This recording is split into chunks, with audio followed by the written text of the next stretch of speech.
पूरी मजबूती के साथ 100 वर्ष की इस महामारी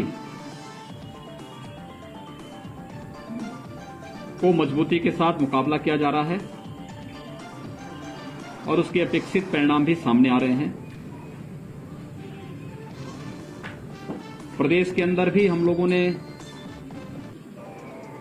कोरोना महामारी के खिलाफ जो अभियान चलाया है,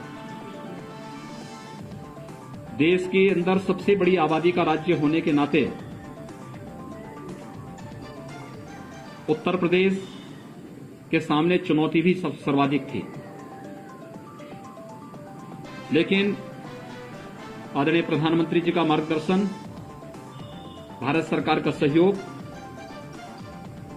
जनप्रतिनिधियों की हमारी सक्रियता, शासन के मार्गदर्शन में हमारे जिलों की टीम ने जिस युद्ध स्तर पर कार्य प्रारंभ किया, आज उसका परिणाम है कि जिस प्रदेश के बारे में आशंका व्यक्त की जा रही थी कि 25 अप्रैल से 10 मई के बीच में उत्तर प्रदेश में प्रतिदिन 1 लाख पॉजिटिव केस आएंगे और उत्तर प्रदेश की स्थिति देश के अंदर सबसे भयावह रहेगी,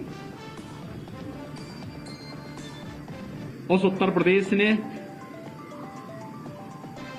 पिछले 20 दिनों के अंदर यानी 30 अप्रैल को हमारे पास जो कुल एक्टिव केस थे, जो हमारे पास सर्वाधिक केस आए थे, पॉजिटिव केस, वह 24 अप्रैल को आए थे 38,055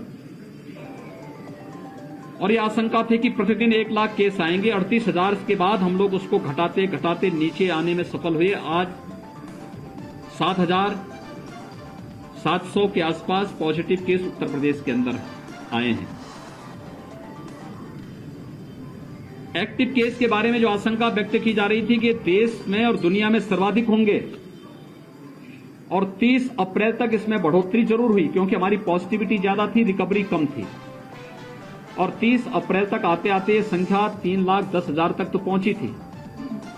लेकिन पिछले 20 दिनों के अंदर जो बृहद अभियान चला है ग्रामीण क्षेत्र में, शहरी क्षेत्र में, आज उसका परिणाम है कि पिछले 20 दिनों के दौरान 2,04,000 एक्टिव केस प्रदेश के अंदर कम हुए हैं, यानी इतनी रिकवरी हुई है और वे लोग अपने घरों को वापस जा चुके हैं या घरों में सुरक्षित हैं।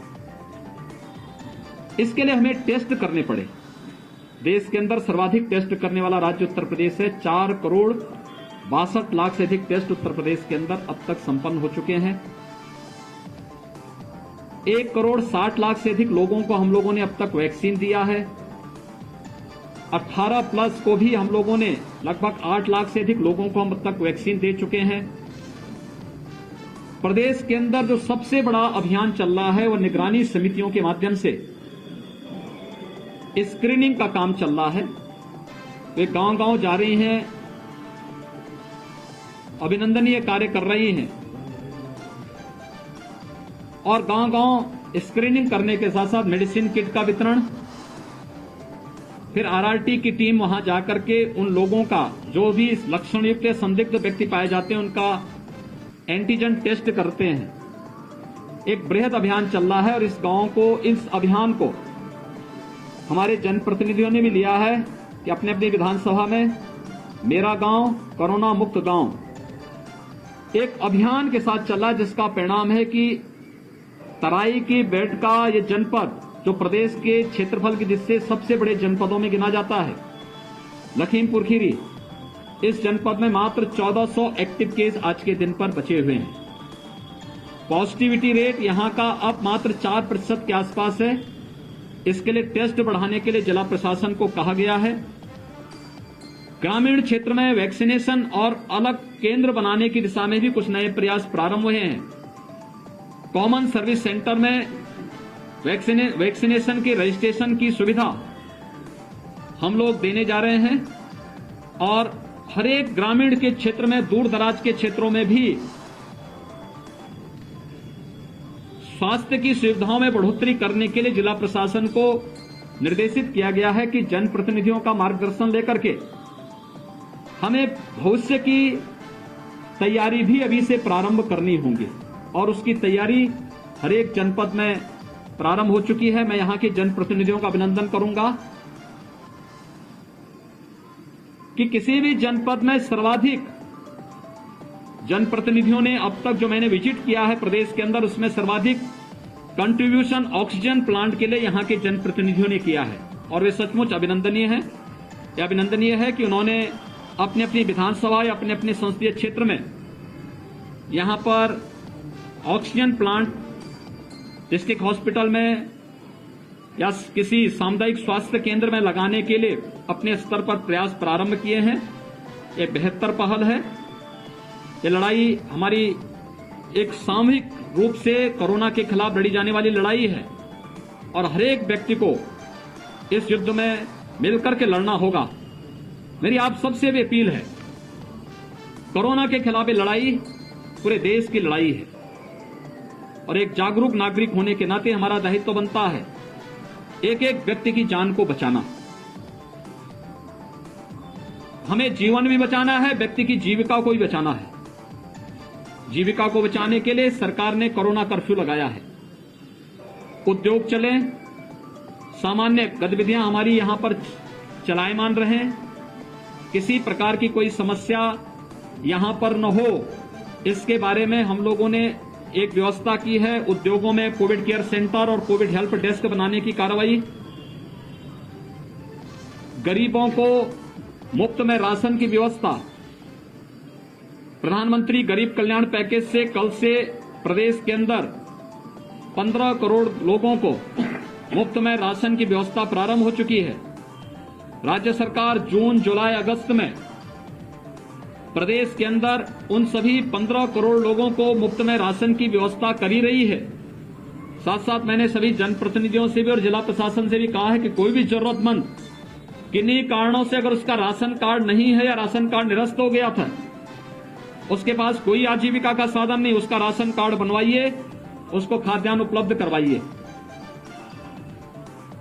जिन लोगों की जीविका प्रभावित हुई है, स्ट्रीट वेंडर हैं, रिक्शा, ई रिक्शा, ठेला खोमचा लगाने वाले, नाविक हैं, धोबी है, नाऊ है, मोची है, माली है, हलवाई है या और भी अन्य ऐसे लोग जो प्रतिदिन कमाने वाले लोग थे, इनकी आजीविका प्रभावित हुई है। उनको भरण पोषण भत्ता हम जून में देने की कार्रवाई कर रहे हैं। श्रमिक हैं, ये सभी कार्रवाई भी हमारी इसके साथ ही आगे चल रही है। हर जरूरतमंद के साथ, हर गरीब, हर किसान के साथ सरकार खड़ी है और इसके बारे में पूरी मजबूती के साथ हमारे जनप्रतिनिधिगण मेहनत से कार्य कर रहे हैं। आप सबसे मेरी अपील होगी कि कोरोना के प्रति जागरूकता में आपकी बड़ी भूमिका है। हर एक व्यक्ति को कोरोना प्रोटोकॉल का पालन करने के लिए प्रेरित करना। वह मास्क लगाएं, 2 गज की दूरी का पालन करें, हाई रिस्क कैटेगरी के लोग बाहर न निकलें, शेष अन्य लोग भी जरूरत पड़ने पर ही आवश्यक कार्य हो तो ही घर के बाहर निकलें, अन्यथा घर के बाहर न निकलें। इसके साथ ही वैक्सीन एक सुरक्षा कवच है। हम आभार व्यक्त करते हैं आदरणीय प्रधानमंत्री जी का, जिन्होंने देश को 2 स्वदेशी वैक्सीन दी हैं और एक तीसरी वैक्सीन भी आ चुकी है। जुलाई में कई और वैक्सीन आने वाली हैं। स्टेट गवर्नमेंट ने भी ग्लोबल टेंडर के माध्यम से भी तमाम लोगों को इस वैक्सीन के लिए वैक्सीन की उपलब्धता हो।